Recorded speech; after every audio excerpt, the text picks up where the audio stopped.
As of 2013, the pet food industry was dominated by only 5 multi-conglomerate companies.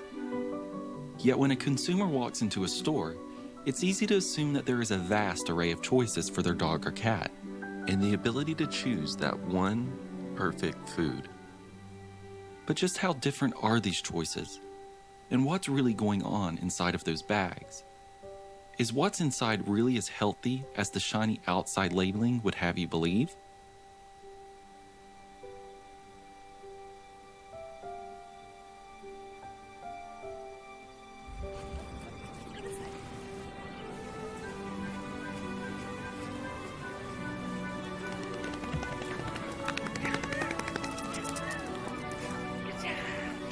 My name is Karen Becker, and I'm an integrative veterinarian here in Bourbonnais, Illinois.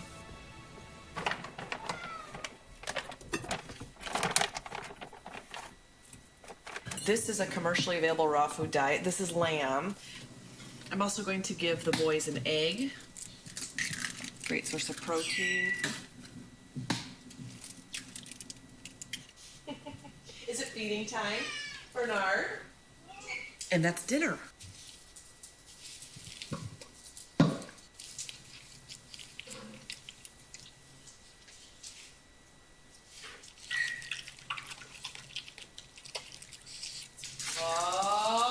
What time is it? What time is it? It's very exciting. Okay, Ada. What time is it?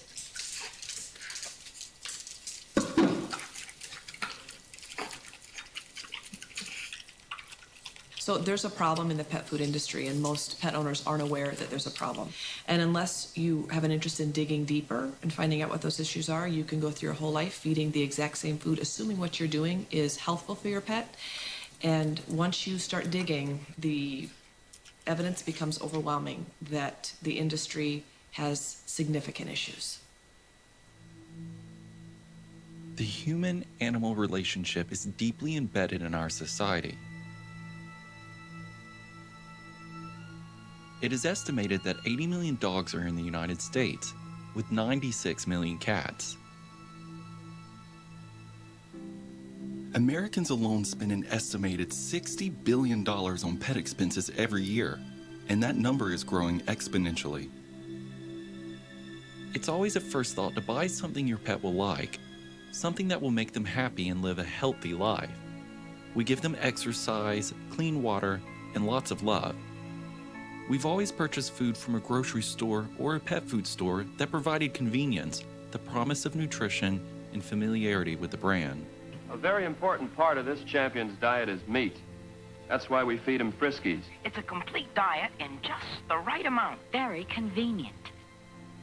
The industry at large survived for nearly 100 years without a single thought from consumers as to what was going into the pet foods. That all changed in 2007 when a toxic ingredient made its way into pet foods, killing thousands of pets nationwide. Melamine is used as a fertilizer in Asia and also has several industrial commercial uses, including a component of kitchen utensils and plates. The association between melamine in the kidneys and urine of cats that died and the melamine that was in the food they consumed is undeniable. Additionally, melamine is an ingredient that should not be in pet food at any level. Following the 2007 recall, one central question began to resonate amongst consumers. What are dogs and cats actually supposed to eat? It's confusing because the pet food industry is telling us what to feed our pets, really more based on what they want to sell us than what's necessarily good for the pet. She is Oprah Winfrey's veterinarian and now an author, and her new book is called The Royal Treatment. Please welcome Dr. Barbara Royal. Good morning. Good morning. Thank you so much for being here. So let me ask you this. What are the things that we're giving them that we shouldn't, and then what should we be giving them that we aren't? So no corn, no wheat, no soy. After many years of R&D, we have found that corn is still the best available source of carbohydrates when processed and refined properly. Those are the things that cause overweight, diabetes, arthritis, chronic skin infections, allergies, things like that. That's the precursor for a lot of that. If you're feeding poor nutrition and they're eating a lot of those things that mess with the body, they just don't stay healthy. But let me ask you this, doctor. Are those the things that you find in dog food, or you're talking to people who are giving table food to them? No, it's in dog food.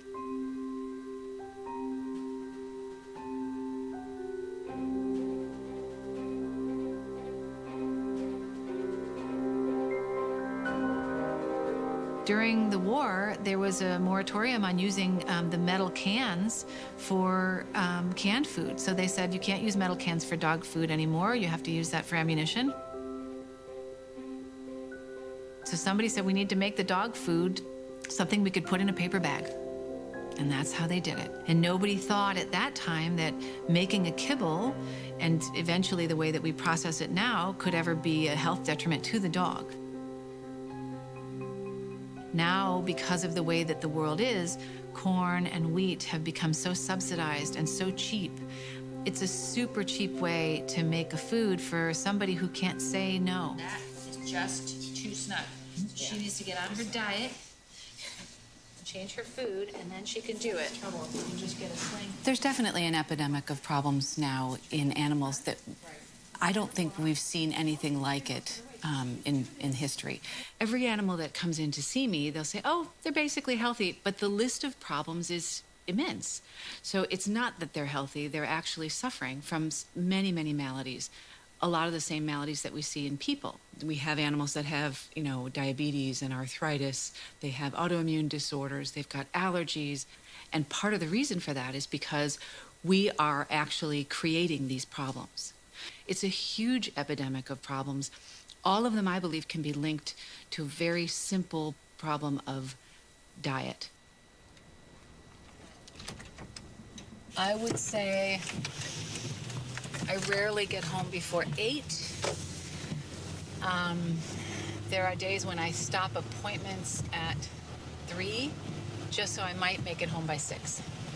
I would like to not work this late. I would like to not work this hard. I don't see any way around it right now. I know my family would like me home more. My daughter said to me, Mommy, when you're done writing this book and doing this conference, could you not do another one?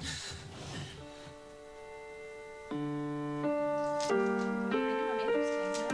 I smell like all those animals. They do not hurt each other ever. They've been doing this for 12 years. Do you look 12 years old? No, you don't look 12 years old. Do you know why you don't look 12 years old? Because your parents feed you excellent food. Look next. Yes, it's your dinner time? It's supper time? And then eventually, I figure out my own dinner. See if he wants a little. He likes to come out this time. You put this down and they're just like arrows just right on it. Absolutely the best thing they can imagine. And they're so excited about eating. And it's gone.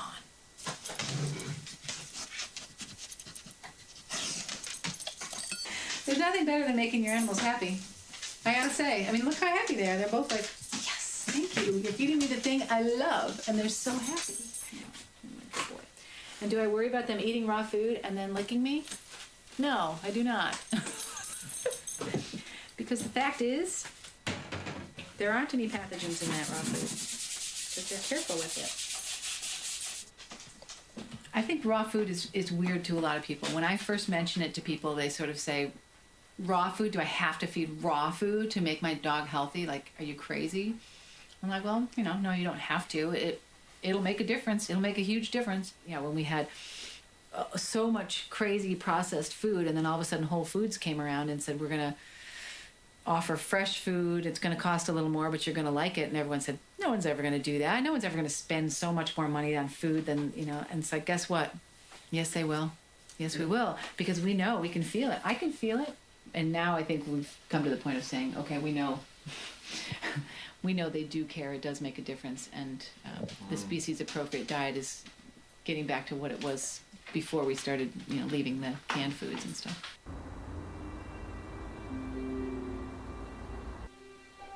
Dogs and cats have at least, hopefully, a wonderful, loving, caring owner, but Mother Nature doesn't. And so when animals become injured, they're on their own. They usually starve or die of secondary infection, unless they happen to meet up with a wildlife rehabilitator. So this is the red-tailed hawk. He was hit by a car and has a broken wing. One of my hobbies and passions is wildlife rehabilitation.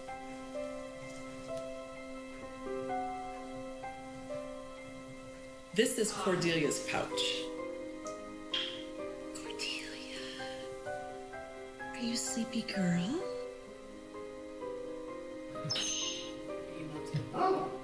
I have been fascinated with nature and life since I can remember.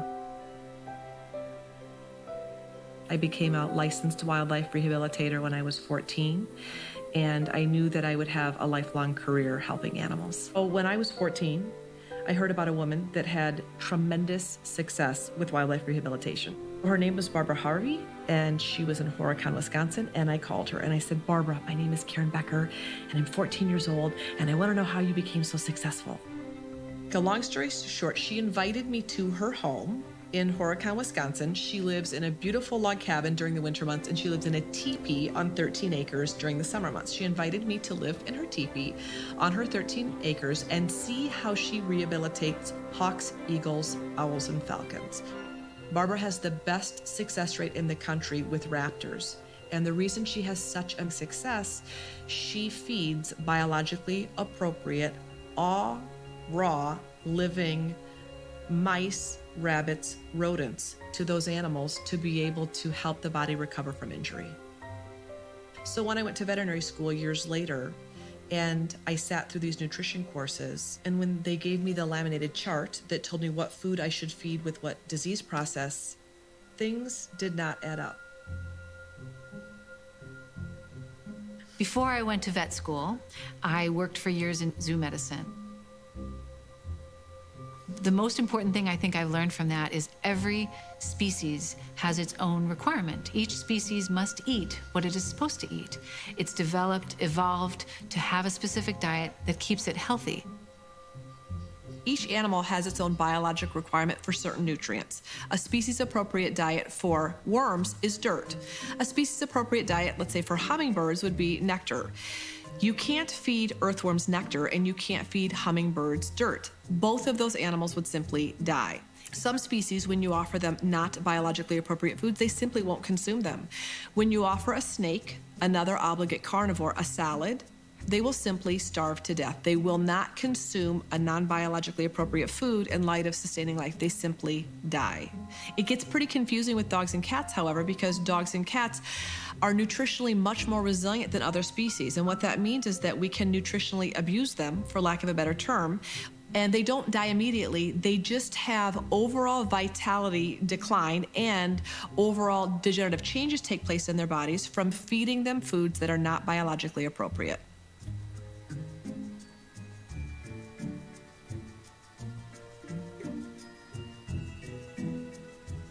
Cats, being obligate carnivores, have to consume meat to be able to thrive. They do not have a biologic requirement for any type of carbohydrate. They have a very high protein requirement, a very high moisture requirement, and a moderate fat requirement. Cats originally we thought were domesticated to guard the granaries because cats don't consume grain. Cats consume mice that consume the grain, and so by domesticating cats, we assumed that there was a mutually beneficial relationship. We do know in the last 100 years, since we have produced cat foods on the market, that cats have experienced significantly more kidney disease, and we know that they have experienced obesity, organ failure, and diabetes at a much higher rate, and certainly we need to begin evaluating what role nutrition has in some of those degenerative diseases. Kidney disease is the #1 killer of cats, and we know that asking cats to process an entirely dehydrated food, such as kibble, can be very detrimental to kidney health. Dogs evolved from the gray wolf, and we know that dogs came phylogenetically out of the order Carnivora, which means they're carnivores. In 1993, the International Society of Zoologic Nomenclature redefined Canis lupus familiaris as just Canis lupus. These are the people that define what category, what taxonomy animals fit into and why. This society concluded that dogs were genetically identical to wolves. They shared 99.9% of the DNA. We know that genotypically, the genotype, the DNA is identical. What has changed over the last 200 to 300, 400 years is the phenotype. Phenotype is the jacket, which is what pets look like. We have bald dogs, dogs with white fluffy hair, blue eyes, dogs with crazy tufts of hair on their body and no hair anywhere else, speckled dogs, short-legged dogs, double-coated dogs. We've created these fantastic varieties of breeds because we like diversity in what we see. Despite the fact that we have bred dogs to have certain characteristics, we have not bred out of them their Canis lupus DNA. So yes, just as you can have brown hair, blonde hair, or you can have blue eyes, green eyes, brown eyes, your nutritional requirements as a human being remain the same, despite the fact that you look vastly different depending on what your DNA dictates. One of the biggest problems with the pet food industry is there has been very poor research done into what actually is appropriate and isn't appropriate. There isn't anybody that's really minding the store and saying, here, we really know that this is needed for pet food. The major companies criticize raw diets, warning consumers against the hazards of feeding raw meat to pets, claiming it can make your animals sick. However, those companies who repeatedly criticize feeding raw diet have yet to produce a single study to provide any substantial evidence to support their claims. The problem with the types of research studies that you are describing, they would go at least 7 to 8 to 10 years in length before you would get a definitive answer. Within our legal requirements and frameworks, it's not FDA's responsibility to do such studies. The research has not been done on raw foods, not because there isn't an interest, but because the $1 million it takes to fund that particular research simply isn't there. Now, integrative veterinarians are working on that, but traditional veterinarians will say, until we see the research, we're not interested in recommending this particular food for dog and cat owners. We just don't believe it's safe and healthy. The frustration is that we don't have clinically proven research demonstrating that dry and canned foods are wildly helpful for pets as well. The larger corporations are not very interested in proving or disproving the value of their food because they're already making $1 billion on it, and there's no reason to do that research. Since major pet food companies are involved with and have influence over vet students, lack of education surrounding raw diets exists heavily among traditional vets. When clients come to veterinarians who have not been educated about raw foods at all and say, I'm considering feeding my pets raw meat, of course the logical conclusion is, why? There's a lot of bacteria in the raw diets, and it's kind of a ticking time clock. You could harm them, or why would you do that, or it's risky. I think raw food has too much of a potential for negative side effects that it's just not worth it. People's biggest question is there could be pathogens or bacteria, parasites within the food that could cause illness to pets. When dogs eat raw diets, their feces, their poop, has a lot of bacteria. Let's talk about eating shit. Dogs, if given the opportunity, will eat poop. We tend to look the other way when dogs do this. Dogs lick their butts. Dogs do a variety of behaviors that if humans or other animals were to do it, we would die. Dogs and cats, being carnivores, are equipped to be able to process their evolutionary food source, which is raw meat. All of their digestion has acclimated and has evolved to be able to process whole, living, unadulterated protein. So from ripping and tearing, their dentition is set up to be able to process meat. Their stomach acid is very acidic, in fact, a pH of 1, which is highly acidic. That stomach acid is in place to be able to neutralize pathogens or potential harmful bacteria that could be present in the food. From the outside, the pet food industry looks like the perfect industry. There are beautiful packages. There are diets for every disease and disorder. There's all kinds of different colors and beautiful pictures. And if you look a little deeper, unfortunately, that isn't what the pet food industry is all about. It's more difficult than you would imagine. At first you think, I'll just stop by the store, waltz right in, and buy my pet some food. You walk in. You browse. The lighting persuades you. The music speeds you up. The pretty pictures slow you down. In this moment, you officially surrender to the overwhelming realization that you have no idea what the real difference is between all these bags. And if you're being totally honest with yourself, you've probably never even read the ingredients of a pet food label in your life. So it becomes very difficult to go into any store and discern a great product from a terrible product. It becomes confusing for a lot of people. The labeling is beautiful, the packaging is great, there's some keywords that look pretty good and sound pretty good, so it becomes nearly impossible if you don't have background experience or some training to be able to know what would be a good choice and what would be a bad choice. I've collected a few examples here, and we're going to go over some labels. My first example is a food that on the front says bistro meals. It's thoughtfully prepared, bursting with flavor. Who doesn't want that in a pet food? First ingredient is corn. Second ingredient is soybean meal. Third ingredient is beef and bone meal. Fourth ingredient is ground wheat, followed by animal fat preserved with BHA. We can stop there. BHA is a toxic preservative that should not be found in any human or pet foods, despite the fact that it is. The first three ingredients are carbohydrates that are totally unnecessary, followed by a totally toxic preservative. So, cute bag, not up to par. Next, we have a food that has won actually several packaging awards because it's so beautiful. There are chunks of meat falling from the sky and a beautiful ear of corn. Here we have a nice array of radioactive colors that have been added in. For you, the consumer, dogs and cats cannot see all these different colors. This is added in because you think, my gosh, it looks beautiful. My pet would love it. But the amazing buzzwords like playful life, what pet owner doesn't want their pet to have a playful life? This is just entirely marketing. First ingredient, ground yellow corn, totally biologically unnecessary. Second ingredient, chicken byproduct meal, totally rendered and inappropriate in terms of quality to be nourishing your dog with. Third ingredient, corn gluten meal, very allergenic, totally unnecessary. Fourth ingredient, whole wheat flour, and then animal fat. Although this food really looks to be beautiful and something you'd be interested in nourishing your pet with, my recommendation is to avoid it. Over here, they have a special little tagline, OptiHealth with prebiotic fiber. There's a lot of these patented words or trademarked words that companies will use to help kind of discern their product having something special included as a means of you coming back and buying it because other brands that you're comparing it to doesn't have the OptiHealth included. So good marketing on that behalf. This particular food is fabulous quality if you were a goat.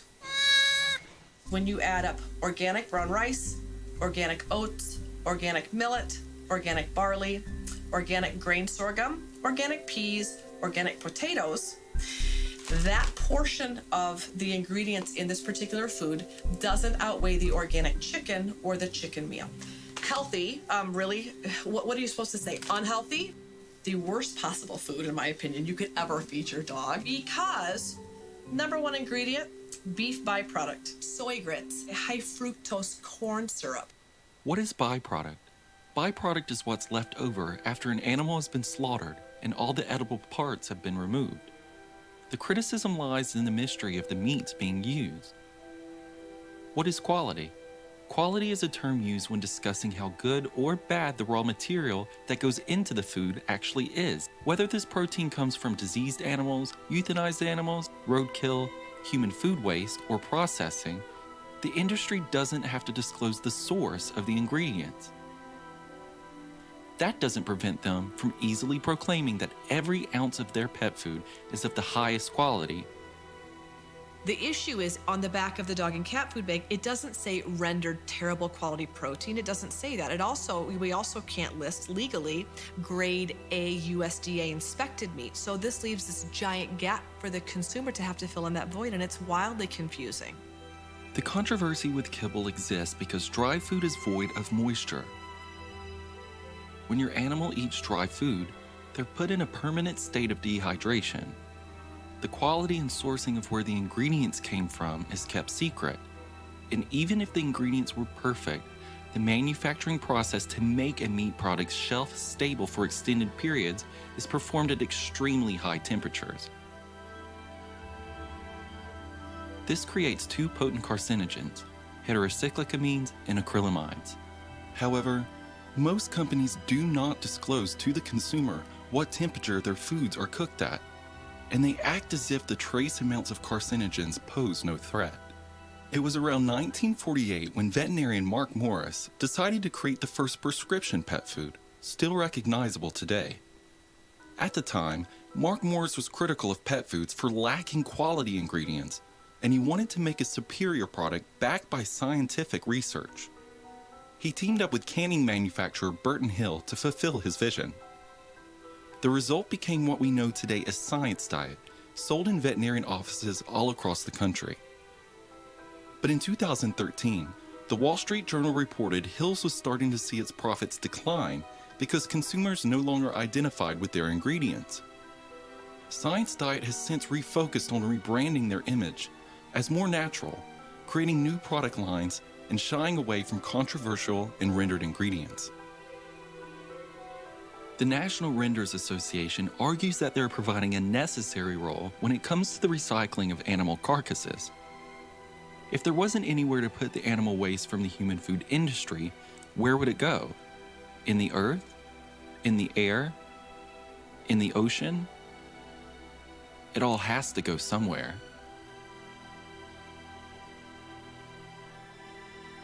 We have a huge quality control problem, meaning the quality of ingredients coming into the industry, anything from potentially fabulous USDA-inspected human grade, all the way down to entirely rendered, which is every piece and part you could ever imagine and actually probably don't even want to think about.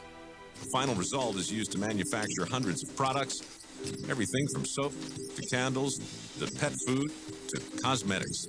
Pet food manufacturers get their raw ingredients from a variety of sources.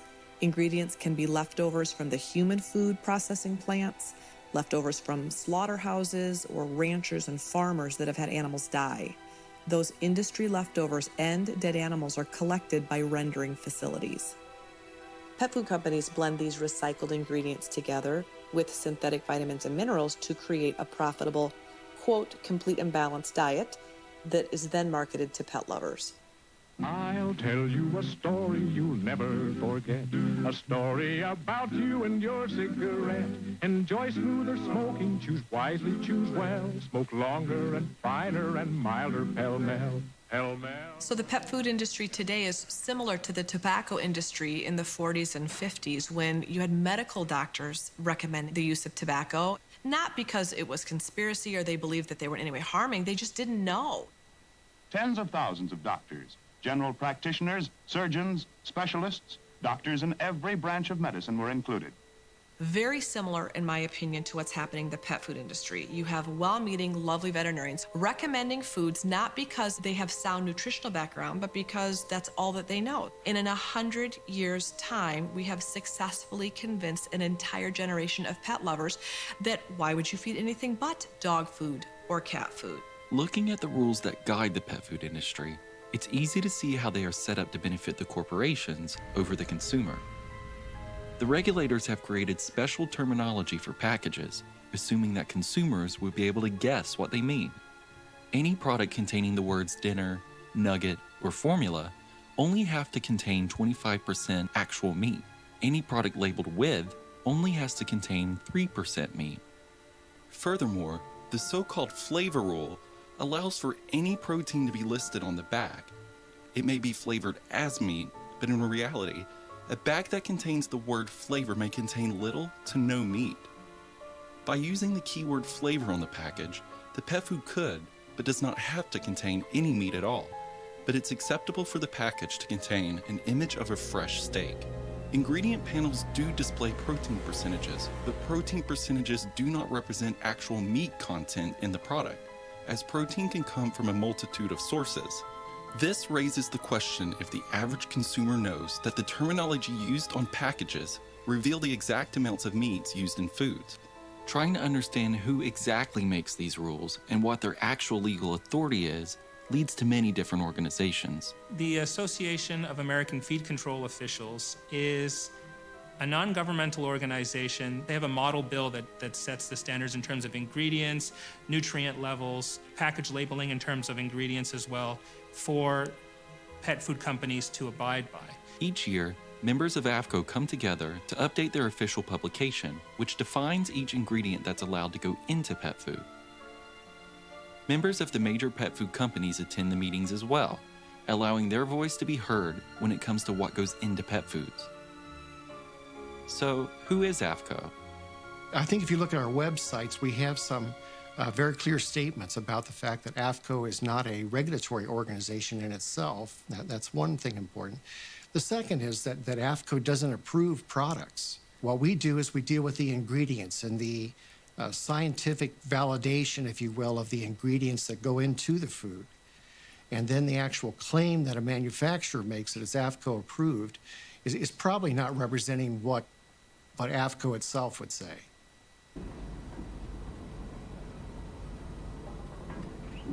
It's a gathering of sheriffs. They're there just to get agreement on the best level of nutrition that can be required. FDA has worked closely with AAFCO on the regulation of all animal feeds, not just pet food. I think the important thing to remember is FDA is a true regulatory authority, where AAFCO is an association of state feed control officials.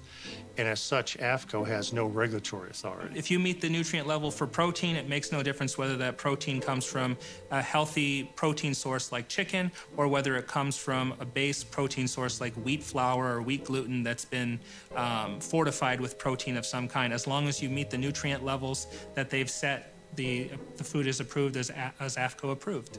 When you look at the AAFCO manual, I think you really begin to see how the interests of AAFCO and the pet food industry align. Actually putting together a list of ingredients that you would want to see in pet foods that you would want your pets to eat, and then forcing that on the industry. They've done it in reverse and basically just accepted the standards that the industry has been using for years. And I'm quoting now, use of the term or claim natural on pet food labels. So if I want to use the word natural on my dog food label, here are the rules, and I'm quoting this verbatim. A feed or ingredient derived solely from plant, animal, or mind sources, either in its unprocessed state or having been subject to physical processing, heat processing, rendering, purification, extraction, etc. It goes on. And essentially, these are all definitions of the antithesis of natural. All consumers would assume that if their dog food said the word natural on it, that what's in it would not be a rendered product. They're meeting the industry standards and the industry regulations that they've promulgated themselves. So it's a vicious circle of they create their own regulations, they meet their own regulations, and then they can claim that they're providing you organic and all natural foods when in fact it doesn't meet what consumers believe those terms actually mean, but it does meet what the industry has defined them as. The definition of the word and the use of the term organic must have 3% organic chicken and at least 67% other organic ingredients. Could contain non-organic chicken meal or non-organic chicken fat. This is not an independent organization that is regulated by the FDA or USDA. This is not the government overseeing safe and adequate food sources for dogs and cats. This is a self-regulated industry setting their own requirements and then letting dog and cat food manufacturers know that if they're interested in having the food be labeled as nutritionally adequate, they need to adhere to their standards that they have put in place themselves. So the FDA's primary role is in regulation of what the label says is in there is actually in there. The FDA is not regulating quality, production, sourcing, any of those things. They're regulating that what you say is on the label is actually on the label. The most shocking thing about the pet food industry that has remained since basically I started doing this work is the FDA compliance policies. I still cannot understand how an industry is provided by a federal tax-supported organization loopholes to avoid federal law. If you go to the FDA website and just type in compliance policies, and then scroll down the page to animal feed. And there's one after another. They allow contamination by pesticides, contamination by industrial chemicals, contamination by natural toxins, contamination by filth, microbiological contamination, overtolerance, or unpermitted drug residues. It's incredible. The law says that can't be, but the compliance policy says, don't worry. Go ahead, we won't enforce the law. The reforms that need to be done in the pet food industry are not done. There are some steps that I've seen. People seem to be interested. I've had a lot of FDA, you talk to the FDA and they're like, we really want to fix this. But the fact is, it's pet food. And who has the time? And who has the money, really? I mean, we've got bigger fish to fry right now. For all practical purposes, there's nobody looking out for the average dog. In 2006, a mystery illness began to sicken thousands of pets across the United States and Canada, thrusting the industry into the spotlight like never before. Okay, everyone is so freaked out about this recall. Tell us, what do people need to know about this recall? Well, so it's menu food. Menu foods. Menu foods. Menu foods. Oh, menu foods. On March 16, 2007, Menu Foods began recalling dog foods produced in their facilities in Kansas and New Jersey. What disturbs me about this incident is that it confirms yet again that pet food as well as human food is at risk. More than 60 million packages were taken off store shelves last month because they apparently contained wheat gluten that was tainted with the chemical melamine. When the recall was announced, nobody knew what the problem was. Veterinary offices are getting flooded with phone calls from concerned pet owners. Did the people on the other end of the phone sound worried? Yes, very worried, yes. No official estimates on exactly how many have died so far, but hundreds of pets have suffered. My strong belief is that they were intentionally delaying. The recall happened because they thought they were purchasing a certain protein product called wheat gluten that has actually a pretty high protein count, when in fact they were buying wheat flour that had been laced with cyanuric acid and melamine in order to pass it off as wheat gluten.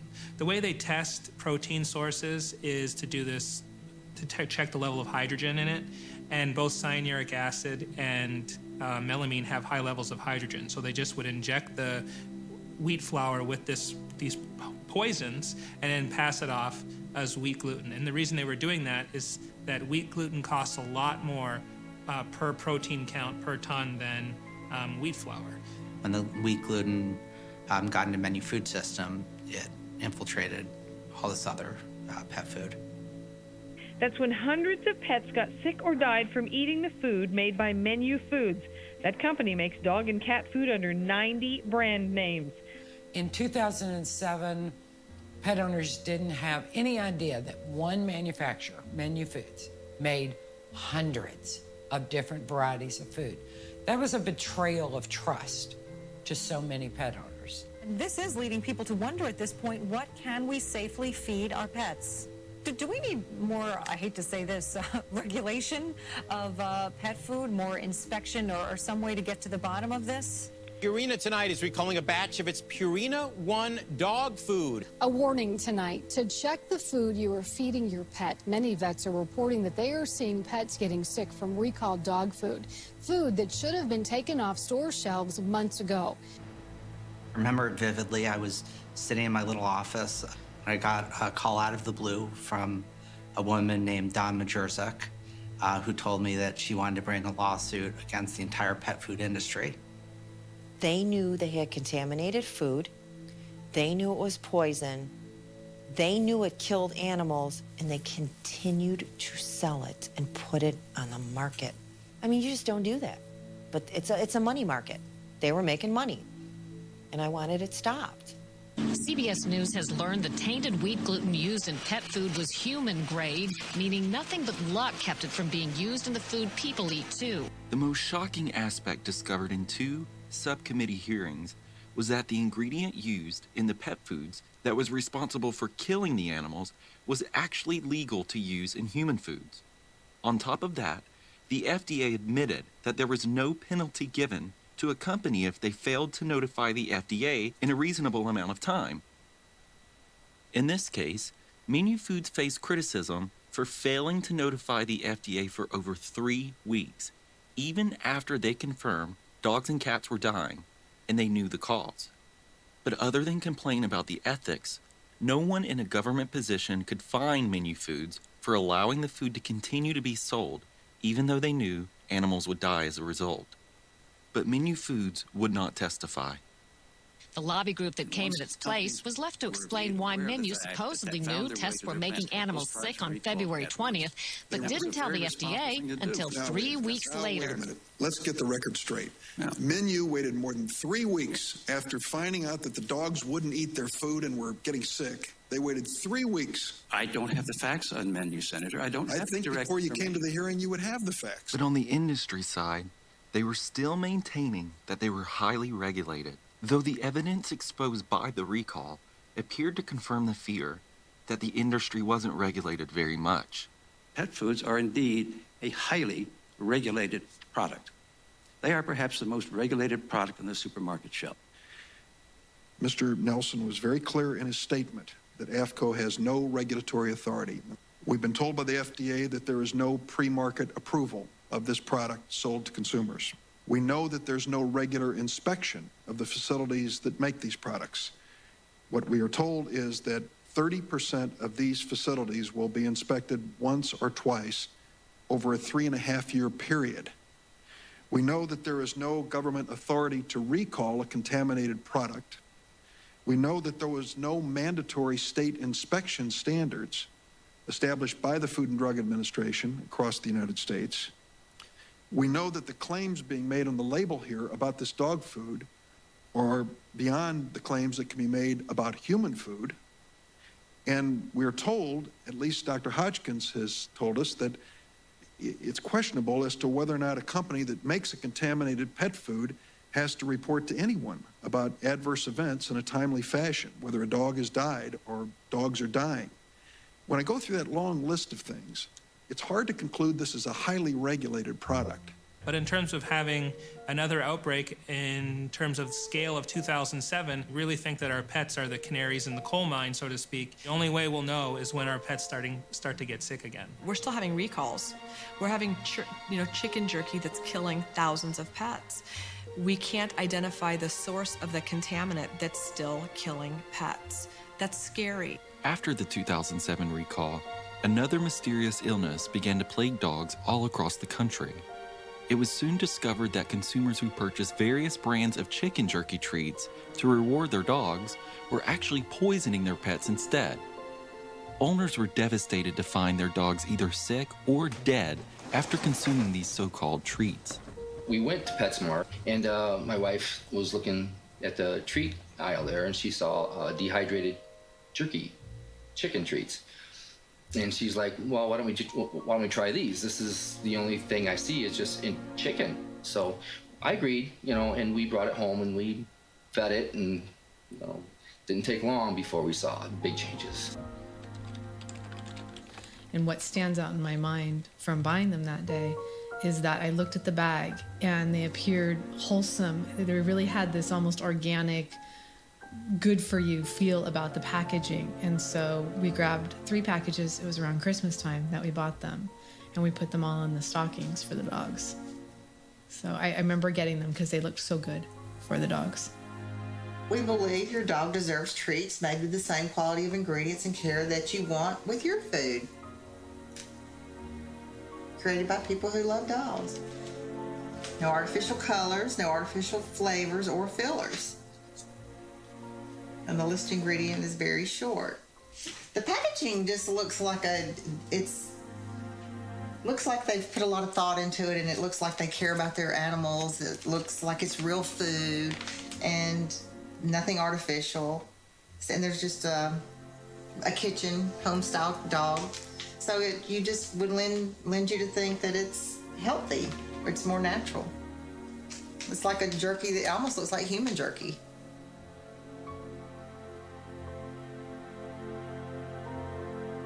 While Callie was at the vet, I knew that she had eaten the Milo's treats. So while she was there, I went online and I started researching. And I was sick to find that there was just this huge amount of information about these chicken jerky treats. It was Milo's, it was Canyon Creek, it was Wagon Train. There were dead dogs, there were dying dogs, dogs with just crazy problems from them. The American companies selling the chicken jerky were all sourcing their treats from one single manufacturing facility in China, even though they were labeled and sold as several different brands, a practice known as white labeling. Over a span of years, the companies involved strongly denied that their products were causing any such harm, even though thousands of complaints were pouring in from their consumers. Since 2007, the FDA has extensively tested many brands of chicken jerky treats, including ours. That testing has identified no contaminants and no definitive cause linking these products to reported illnesses in dogs. In the initial stages of backlash, companies tried to get consumers to sign non-disclosure agreements, which would have barred consumers from legally speaking about the death of their pets. A way to silence the very victims this had happened to, Del Monte offered money in exchange for signatures, but their bribery backfired. Offended pet owners refused the money, even banding together on a Facebook page to share their stories and information to try and get the products recalled from the store shelves. And when I came down in the morning, I checked on her, and she was breathing and she was sleeping. And I went upstairs to take a shower, and I heard her food bowl go across the floor. And I go, oh, well, Callie's up. And I took a shower, and then I came back downstairs, and she was dead. This is that fast. Yep.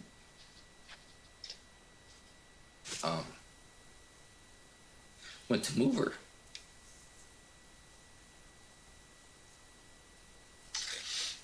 There was blood everywhere. She had been bleeding out of her chest, and her mouth opened, and she was bleeding out of her mouth and her nose. It was the most horrible thing I've ever seen. Well, I lifted her up, and my hand was just covered.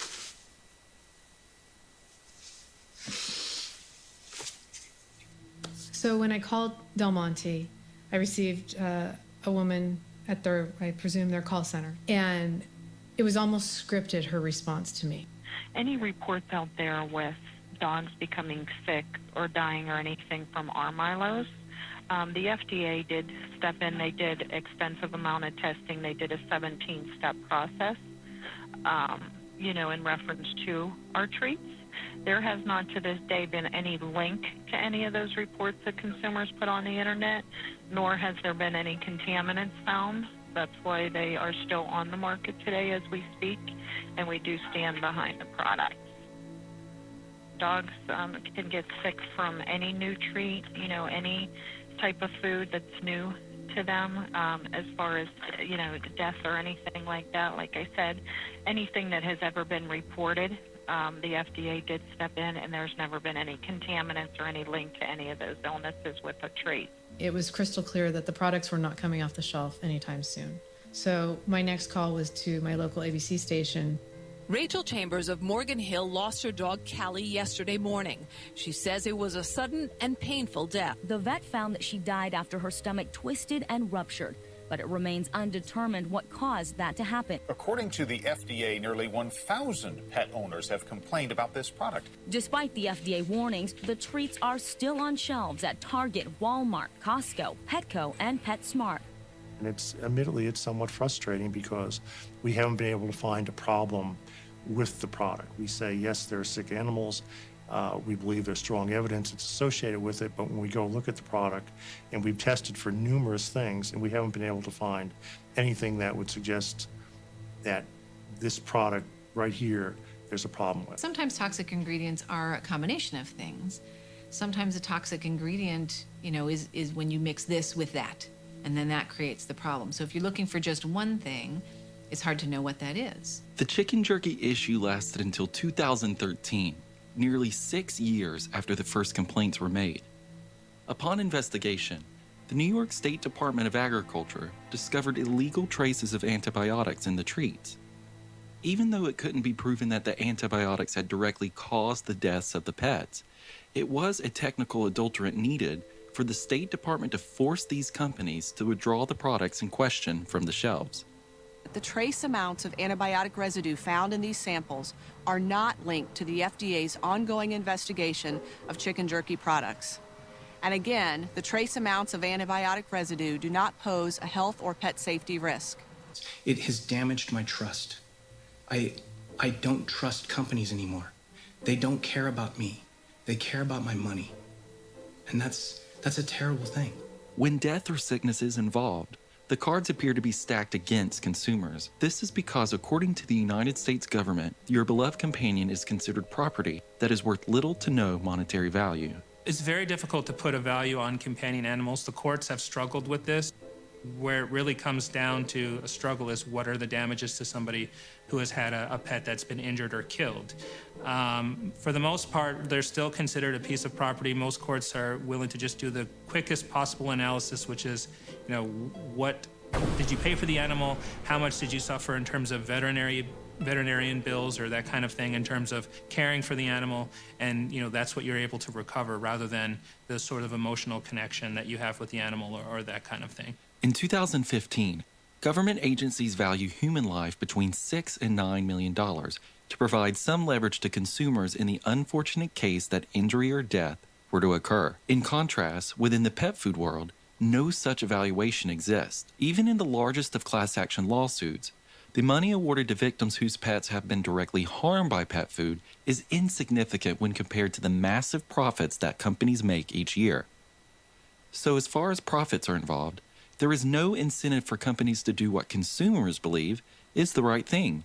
I'm Sebastian Gay. I'm the father of a theory of economic valuation of companion animals. Providing an economic valuation for companion animals creates a formula which can then be used to fairly evaluate the worth of a dog or cat. The main problem in the valuation of companion animals was the discrepancy that existed between the true value of a companion animal that veterinarians were giving you in case something happened to them, and the amount of money that people were spending on their companion animals.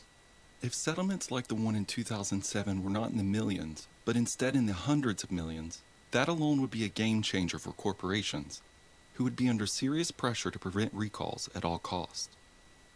I don't think the playing field has entirely changed, but it might soon. It takes a big case, I think, to really change everything.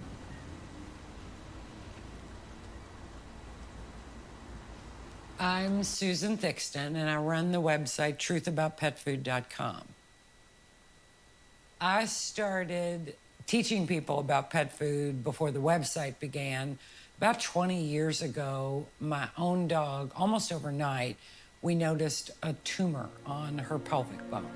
Took her to the vet, and he told me that it was a chemical preservative in the pet food was more than likely, this was bone cancer, and this chemical preservative in the food was more than likely the cause of the cancer. And, my brain couldn't wrap my head around that. How could a food that I trusted, and this was the leading food in the United States at the time, how could a food cause cancer and kill my dog? And he said it was to extend the shelf life. Well, back then I barely knew what shelf life was, but I called this pet food manufacturer just to confirm, because I was really doubting my own vet, and asked them what the shelf life was of this particular dog food.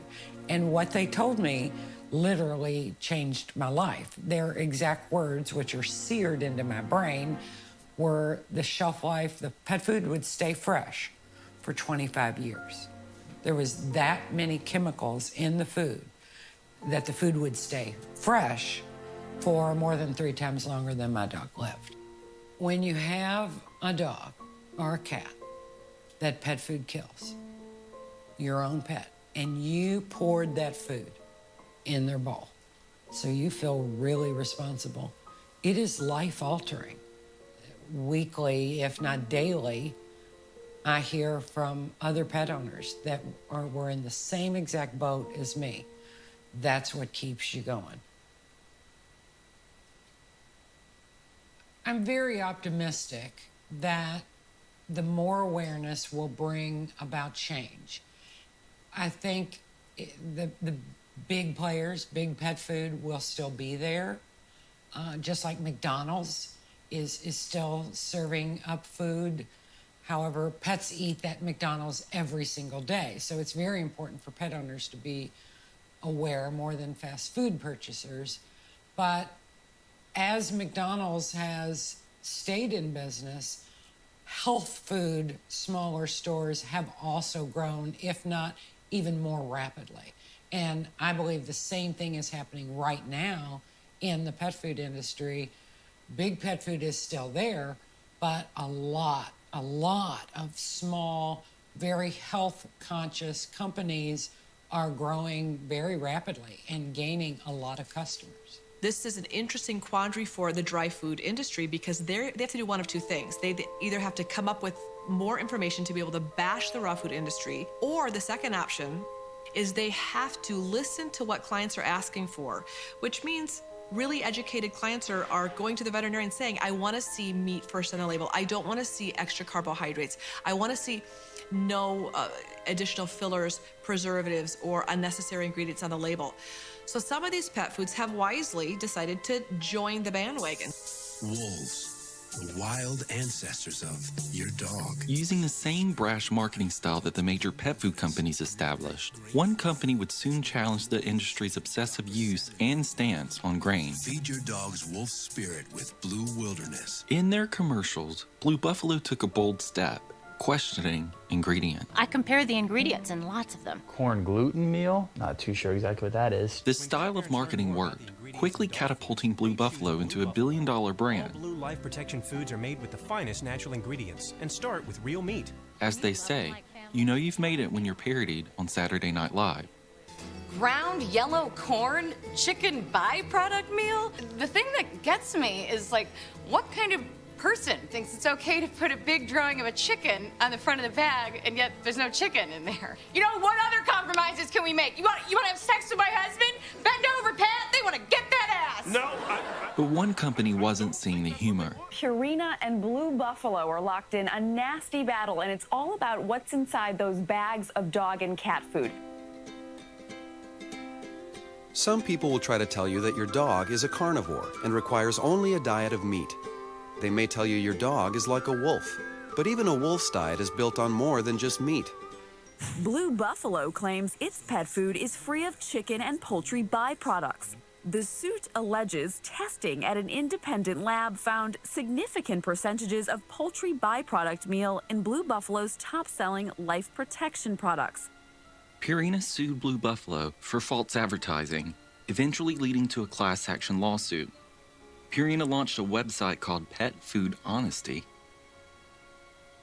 The irony of the entire lawsuit, however, was Purina's own lack of transparency when it came to their own products. They refused to answer questions on camera about the quality or source of their own ingredients. Since you guys are suing Blue Buffalo for transparency and ingredients, I just wanted to give you guys an opportunity to talk to this film and the consumers about the transparency of your own ingredients. Okay. All right, I will pass this along. After Purina failed to respond to our request, we tried again. So you don't have an idea of a date whenever you guys would like to respond? Well, it will not be me responding, so I am not sure. It's kind of up to,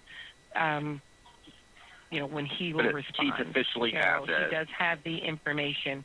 Purina would not defend their own alleged lack of true transparency. We reached out to Blue Buffalo as well, who also refused to go on camera. If this really was about transparency and honesty, why was no one talking? A one-on-one interview with the heads of these major pet food manufacturers would never happen because you can ask questions that are too difficult to answer honestly, openly, or appropriately that could put them in a compromised position.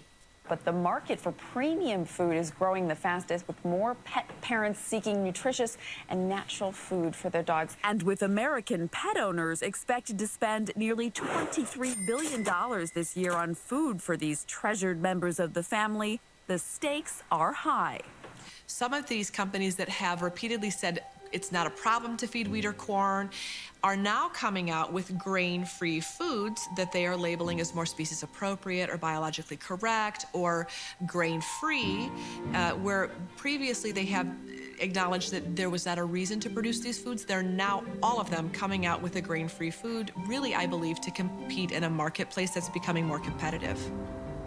At the American Holistic Veterinary Medical Association annual conference, we have all of these great food suppliers that are there, not only discussing their products, but exchanging ideas. Everyone's very open. Veterinarians are capable of going from booth to booth to get an idea of what the products are about, how they're manufactured, ingredient lists. The owners of these small pet food companies are passionate, wildly passionate about the products that they're producing, and they're eager to speak with you, and they want you to know more, and they want you to ask questions. Some of the big pet manufacturing companies have acquired a booth at these conventions. And although they're there, I guess, representing themselves, there is no discussion.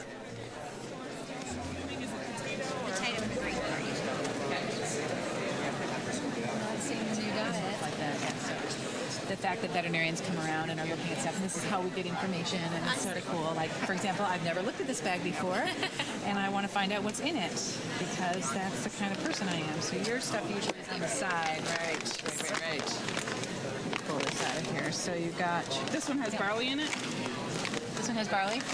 Right, there's Ideal Balance and there's Ideal Balance Grain Free. There's two products under the umbrella. How are you finding your Industry leaders are incredibly cautious about making sure that every time that they are publicly on tape or have any printed information, it's a well-calculated, formulated response that they're in control of. Do I think that the top pet food manufacturers in this country could be striving to produce a more species-appropriate, better quality pet food? Sure. Do I think that their motive is probably more economic and trying to maintain their market share than producing a fabulous quality pet food? I do. Most companies that attended the trade show were happy to speak with our cameras, proud to show off their products in transparency. But when we revisited the Science Diet booth with our questions about the species appropriateness of their products and the sourcing of their diets, we were refused interviews and instructed to contact their media department team. So we did. Hi, Cole. This is Lucy Rubio with Hills Pet Nutrition. I just wanted to let you know that Hills decided not to participate in this documentary. All other major pet food brands also flat out refused or ignored multiple requests to participate in this film.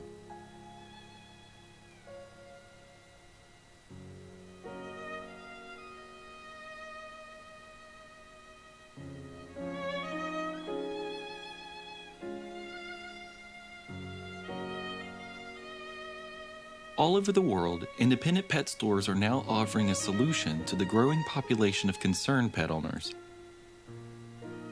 For almost their entire existence, major pet food stores only carry dry or canned food, while independent stores were adequately addressing the concerns of their customers by selling raw, dehydrated, or alternative diets. The big box pet stores are recognizing that there's not only a market for human-grade, species-appropriate foods, but there are pet lovers going and asking for these foods. The industry has felt the threat of the independent pet stores popping up across the nation. In reaction, they've launched their own chain of smaller stores with the appearance that what they're offering is healthier. So many well-intentioned customers are still left wondering, what is the right thing to do? So you're talking to people, I'm doing this thing, and they want, okay, so what is the answer? So to me, that's what happens to me every day. I've got people who come to me and say, what is the answer? In the end, it isn't about perfect. It's just about knowing. I just happen to see increased health when you really can feed a biologically appropriate diet. We shouldn't have strayed so far from it in the first place. We have. We're going to have to get back there eventually. I'd like to see that. I believe as pet guardians, our job is to feed the best possible food that we can afford to feed. So if you can't afford to feed an organic, all raw, biologically appropriate diet, then my recommendation is to make that your goal. Consider feeding as much raw, balanced, human-grade food as you can. Maybe you could use it as snacks throughout the day, or maybe you could afford to feed one meal a day. The other meal you could consider feeding a dehydrated raw or a canned food. By default, and because it's least biologically appropriate, I only recommend feeding dry food unless you can't afford to feed better quality foods. And many people cannot afford to feed better quality foods. So even within your dry food choices, there are better quality dry food choices and there are terrible quality dry food choices. And it's your job as a pet guardian to be able to know enough about nutrition to make wise health decisions for your pets. Rest assured, the industry will continue to evolve, much like a chameleon in the wild. No matter what product is shelved before you, understand that every company, as well as their packaging, is doing its best to convince you that they have the utmost integrity and that their products are of the highest of quality. The industry and the ingredients in most products on the shelves boil down to the ease of convenience, money, and creative labeling. You're never going to meet that farmer on the package, tour the pet food manufacturing plant where your dog's gourmet food is being made, or shake the hand of that CEO. It's all just too big. With profits as their main goal, the cycle will continue on and on, again and again, with no end in sight.